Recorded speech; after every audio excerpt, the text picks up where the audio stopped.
Welcome to your Barbados Today evening news update for Monday, October 12th. Government begins Phase 3 of its Constitution River Road project aimed at alleviating flooding and other issues in the Halls Road community and Bridgetown area. Member of Parliament for the constituency and Minister in the Ministry of Economic Affairs and Investment, Marsha Cardle, says the initiative costs $11 million and will take some 18 months. She made the disclosure at this morning's launch of the project. What the project is doing is similar to the first two phases that started earlier. It is looking at the channel capacity, it is addressing drainage issues, looking at water quality issues. As many of you may know, the Halls Road community has had to deal with several issues related to this particular channel, including and especially flooding. And we've seen that Barbados has been experiencing drought conditions, but when we have rainfall, we're having heavy rainfall, and we have to address some serious drainage issues. In previous years, because of the flooding and the stagnation issues in this particular part of the canal, what's been happening is that there's been potential overgrowth of mosquitoes. We've seen that the sanitation and the cleanliness of the area has really been a challenge to residents. And that's why I'm particularly excited to be able to launch this project with the Barbados Tourism Investment, Inc. This morning. The minister says a Halls Road commercial village will also be established once the work is completed. Another project that is momentarily going to be off the ground is a similar one at Speightstown by the salt pond. The Member of Parliament for that area, whenever there's heavy rainfall, sends me a picture. And what he means to say is that we really need to start the drainage works in that area to be able to address some of the flooding that they've regrettably been experiencing. And that is the next project that we are about to embark on.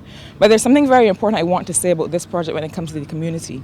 This is one of those projects that is, unlike the $40 million COVID relief program that we're starting, in that is not going to be very heavy on new labor. What you'll find is that it's very equipment heavy, and so there are a lot of works that are not going to call for new labor. But one of the exciting things about the project is that once we've finished the major works phases and we start the landscaping and so on, we're bringing one of the building blocks projects. We're building what we call the Halls Road Commercial Village, a series of kiosks that are going to be along the embankment and that are going to give opportunities to entrepreneurs in this area. The Electoral and Boundaries Commission is being called upon to state its readiness for next month's by-election in St. George North. It's coming from opposition leader Bishop Joseph Atherley, who wants officials to either meet with the political parties or to issue a statement declaring its preparedness not only for the November by-election, but also in the event that a general election is called before the constitutionally due date in 2023. You may not have realized it, but the life of this current Electoral and Boundaries Commission is coming to an end. End of this month, first or second day of November. Election is scheduled for Barbados in St. George North, 11th of November. That would mean that a new Electoral and Boundaries Commission would have to be in place after this one demits office, and would have just about a week to oversee the process of a by-election which was suddenly called, and also start to prepare for any general election which may subsequently be called. I have checked with a few others, as well as having reflected myself. I do not seem to recall at any other time in Barbados we had a situation where two different commissions were charged with the responsibility of overseeing the processes around any particular general election or by-election. And that is what is happening now.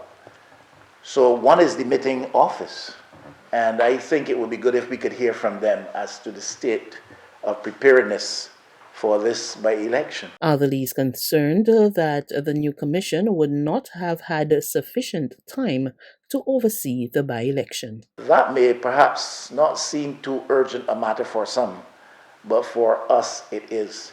When you consider that the government has been talking about new ID cards, the government has been talking about a new institution that manages this whole business of identification in Barbados, and we have not been having any updates from anywhere as to where we are with those processes. Chief Fire Officer Errol Maynard wants to see fire officers deserving of appointments rewarded.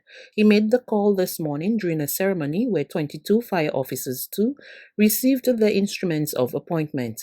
While Maynard said he was happy to see those officers get their just due, he said there were several others who did not qualify to be appointed as set out by the Public Service Appointment Act 2020. As we celebrate today, let us not forget our colleagues who were acting for more than 14 years, and yet they were left out of this arrangement. It seems as though they are being punished for being progressive, developmental, and aspiring for greater heights. This situation cannot be allowed to grow root, and therefore no effort will be spared in pursuing a resolution on their behalf. I don't believe that it was in any way meant to omit these dedicated and committed officers. And therefore, this administration will be working with our ministry and the Ministry of Public Service to have this anomaly rectified in the shortest possible time. We cannot, and I stress, we cannot have disgruntled officers. The fire chief said those officers should not be forgotten. And then there are approximately about 8 or 10 other officers who would have been acting long, but if you understand how the act was framed, it said those officers who were in the position at the 1st of October. There are officers who were acting much longer than that, but because of their development and because of the person retiring, they were asked to act at a higher level, and therefore they did not qualify under this act. But provisions are made that they will receive their due reward. There's regional and international news after this short break.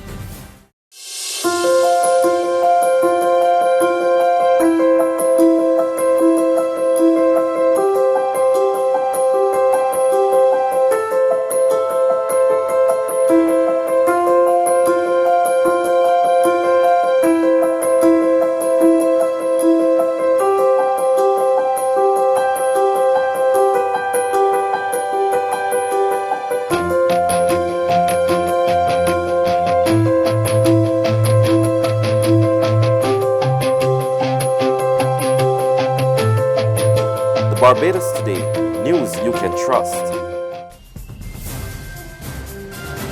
To news from our regional neighbors, one of Jamaica's legal minds has put forward a suggestion for electronic monitoring devices for prisoners amid increasing calls for the early release of low-risk offenders as Jamaica continues to battle with COVID-19. We get more in this report from Television Jamaica. Attorney Peter Champagny says the electronic monitoring of prisoners should also be considered as an alternative to constructing a correctional facility. Mr. Champagny says there is already legislation in place. I don't know that a lot of persons are aware that there is this legislation where you can have monitoring, electronic monitoring, and that is another thing that could be utilized, perhaps far less cost effective than, say, the construction of new prisons that are up to standard. The government is to indicate this week whether low-risk inmates will be released early in the wake of the rise in COVID-19 cases. An Indicom report published last week also raised concerns about the state of the island's penal institutions. It identified, among other things, decaying infrastructure, regular bug infestation, poor sanitary conveniences, and, at some locations, very poor sleeping conditions. Indicom has urged the construction of modern correctional centers along with repairs, additions, and upgrades to some existing prisons.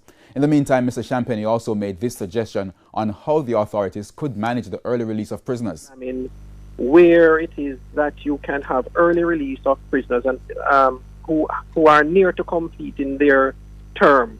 The general position is that the offenders normally that are sometimes repeat offenders fall in a particular age group.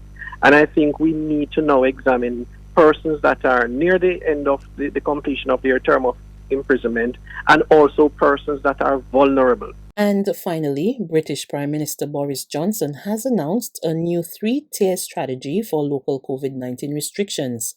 The system will see parts of England placed in different categories dependent on rates of infection.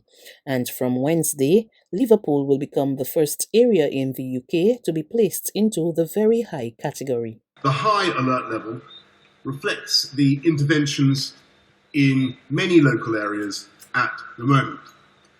This primarily aims to reduce household-to-household transmission by preventing all mixing between different households or support bubbles indoors. In these areas, the rule of 6 will continue to apply outdoors, where it is harder for the virus to spread, in public spaces as well as private gardens. Most areas which are already subject to local restrictions will automatically move into the high alert level. As a result of rising infection rates, Nottinghamshire, East and West Cheshire, and a small area of High Peak will also move into the high alert level. The very high alert level will apply where transmission rates are rising most rapidly and where the NHS could soon be under unbearable pressure without further restrictions. In these areas, the government will set a baseline of prohibiting social mixing indoors and in private gardens and, I'm sorry to say, closing pubs and bars. We want to create the maximum possible local consensus behind this more severe local action. So in each area, we will work with local government leaders on the additional measures which should be taken. That's news. But for the very latest, visit us at www.barbadostoday.bb. You can also subscribe to our e-paper, email updates, or like us on Facebook, and sign up for our breaking news alerts via WhatsApp. We're also on Izumi Media in bus terminals, as well as screenplay at supermarkets and gas stations near you. And you can also hear us on Mix 96.9 FM and Capital Media HD 99.3 FM.